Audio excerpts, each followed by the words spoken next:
तत्काल न्यूज, आवाज हिंदुस्तान की।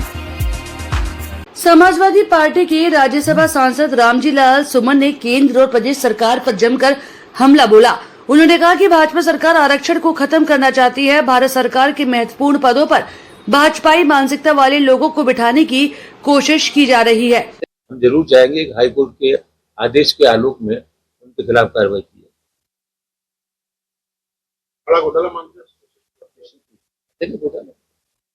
कि जहां मौका मिलता है वहीं आरक्षण को खत्म करने की कोशिश करते हैं। आप समझ लीजिए कि पंडित जवाहरलाल नेहरू से लेकर बिहारी वाजपेयी और डॉक्टर मनमोहन सिंह तक जितने भी प्रधानमंत्री हुए सभी लोगों ने सरकारी उपक्रमों की संख्या को बढ़ाया। अकेले ऐसे आदमी हैं मुनाफे की सरकारी कर्म उनको बेच रहे।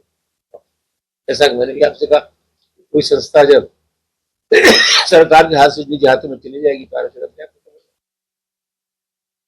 शुरुआत है पहले कर चुके हैं। 10 साल की खुली भर्ती पहले कर चुके हैं। जॉइंट सेक्रेटरी भर्ती पहले कर चुके हैं तो उसमें कोई आरक्षण नहीं। और अभी भी जो करने वाले थे भर्ती उसमें कोई आरक्षण व्यवस्था नहीं।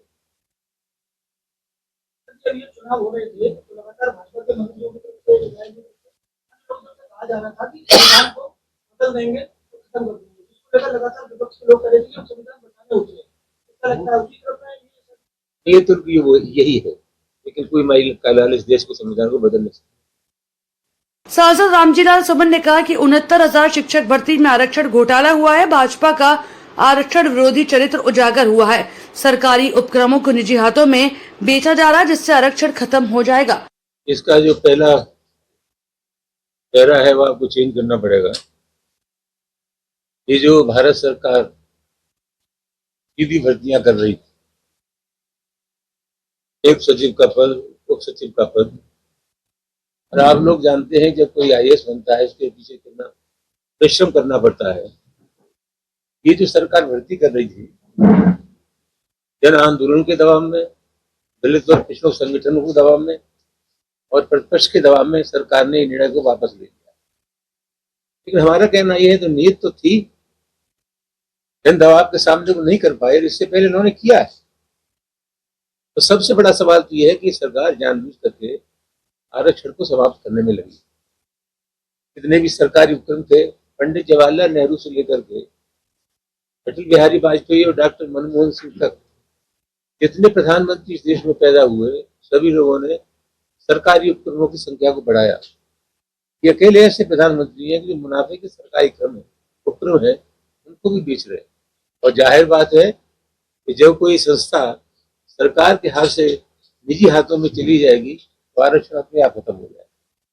अभी शिक्षक भर्ती का मामला था, वो दोबारा उन्होंने सूचियां बनाई और बिल्कुल गलत सूचियां। अभी हाईकोर्ट का आदेश हुआ कि साहब अब दोबारा सूचियां बनाइए, इसमें आरक्षण की व्यवस्था हो। तब जाकर के उन्होंने कहा कि हम हाईकोर्ट के फैसले के खिलाफ सुप्रीम कोर्ट में नहीं जाएंगे। लेकिन मेरी जानकारी है एक तरफ तो ये मना कर रहे हैं और दूसरी तरफ कुछ लोगों को सुप्रीम कोर्ट में भेजने की साजिश भी कर रहे हैं।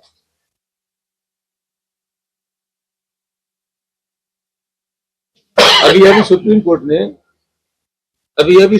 ने एक फैसला किया क्रीमी वाला।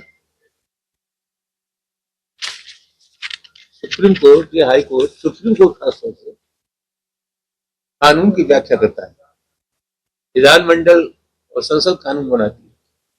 डॉक्टर अम्बेडकर ने जो आरक्षण संविधान में दिया दलितों को, शोषितों को, उस आरक्षण की शक्ल में रत्ती भर तब्दीली करने की आवश्यकता नहीं है। और हम चाहते हैं कि नरेंद्र मोदी सरकार संसद में एक विधेयक लाए और जो आरक्षण की स्थिति थी उसको यथावत रखे।